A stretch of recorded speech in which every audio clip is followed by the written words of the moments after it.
Kagame est un cauchemar pour les Africains lucides. Un criminel politique, je le dis et je l'assume.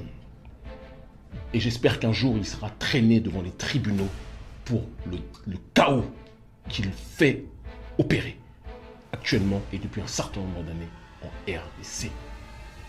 Tant qu'on ne dit pas les choses avec vérité, je sais que je vais risquer des choses en disant ça, mais il faut qu'on ait le courage de le dire. Vous parlez de développement matériel, vous tuez les gens. Qu'est-ce que vous voulez créer? Le développement. Monsieur Kagame, j'ai observé cette interview. Et à un moment donné de l'interview sur France 24 RFI, j'ai eu envie de casser mon écran. Monsieur Kagame nie la participation de troupes rwandaises à des crimes en RDC. Monsieur Kagame nie même l'existence d'un génocide en RDC. Ce qui est intéressant de souligner, c'est que le Rwanda est le premier pays exportateur de coltan. Le premier. J'ai une question simple à poser. Est-ce que le Rwanda produit sur son sol du coltan? La réponse est non. Pas suffisamment, si c'était le cas, pour être le premier exportateur de coltan. Si vous dites que vous êtes les champions d'exportation d'un produit et que ce produit-là, vous ne le produisez pas, ça veut dire que vous le prenez ailleurs. Le président rwandais a par ailleurs rejeté les accusations d'accaparement des ressources minières congolaises par Kigali. Selon lui, si le Rwanda était présent en RDC pour les minerais, le pays serait, je cite, 100 fois plus riche. Où se trouve le coltan en majorité en Afrique? Ça se retrouve à l'est de RDC, au Kivu. Dans ce Kivu, un génocide a été perpétré. Des hommes et des femmes par milliers et milliers et milliers ont témoigné. Ce génocide, contrairement à ce qu'on veut nous faire croire, continue aujourd'hui. Les survivants de ces viols, de ces drames, témoignent de présence de milices rwandaises qui sèment la terreur, qui tuent, qui détruisent, qui assassinent, qui violent, qui pillent. Ces milices-là n'agissent pas aveuglement, elles sont dirigées. Dirigées par quelqu'un qui a tout intérêt à ce que cette région soit déstabilisée. Parce que quand le chaos règne, c'est là où vous pouvez piller. C'est comme ça que le colon a fait. Et c'est comme ça que le régime Kagame fait de manière bien plus violente encore vis-à-vis de ses propres semblables africains. Alors quand M. Kagame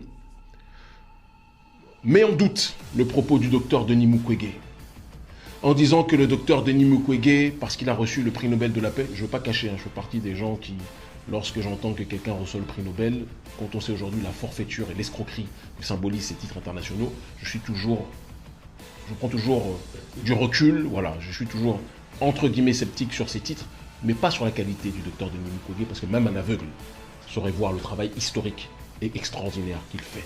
Mais quand Kagame, le président Kagame, dit que le docteur Denis Mukwege est manipulé par des forces invisibles qui se servent de lui pour attaquer le régime Kagame, des forces invisibles qui lui auraient donné le prix Nobel de la paix, j'ai envie de questionner M. Kagame en disant ces forces invisibles, c'est lesquelles? Celles qui ont placé Kagame là où il est? Celles qui ont poussé Kagame à pouvoir déstabiliser la sous-région pour se partager les richesses en tant que telles de cette sous-région? Parce que Kagame n'a pas fait relever le Rwanda du chaos jusqu'à aujourd'hui gratuitement. Ça s'est fait d'une certaine façon, avec une certaine méthodologie. Ça s'est fait avec le conglomérat britannique, états-unien, israélien. Pourquoi M. Kagame n'en parle pas? Quand il parle des forces invisibles, de quelle force parle-t-il? Aujourd'hui, il y a des millions de femmes, des millions, qui ont été violées dans cette région. Aujourd'hui, il y a des milliers, pour ne pas dire des millions, et il faut le préciser, oui, des millions de personnes qui ont été assassinées dans cette région pour voler le coltan, pour détruire cette zone.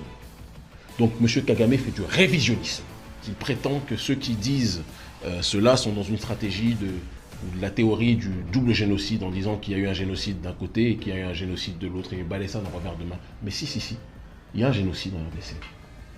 Et M. Kagame a une très grande responsabilité dedans. Et c'est pour ça, ma chère Mawele, comprenez-le, ne le prenez pas mal, mais quand on dit que le président de RDC, Félix Tshisekedi, a réagi, je suis désolé, il a réagi avec une très grande timidité.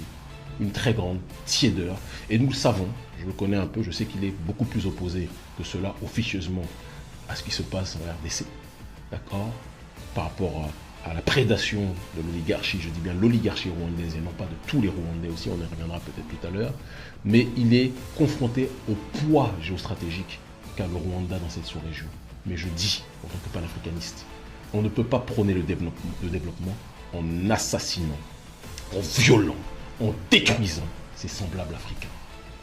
Ce que Kagame représente à l'échelle africaine, quand j'entends des prétendus penseurs africains, des prétendus responsables politiques africains chanter les louanges de Kagame en disant que Kagame est un grand, Kagame est un géant, alors que c'est un des plus grands oppresseurs vis-à-vis de son peuple. Il faut voir comment le prolétariat rwandais est traité d'un côté, et il faut voir ce qu'il fait en RDC. Kagame est un cauchemar pour les Africains lucides. Un criminel politique, je le dis et je l'assume.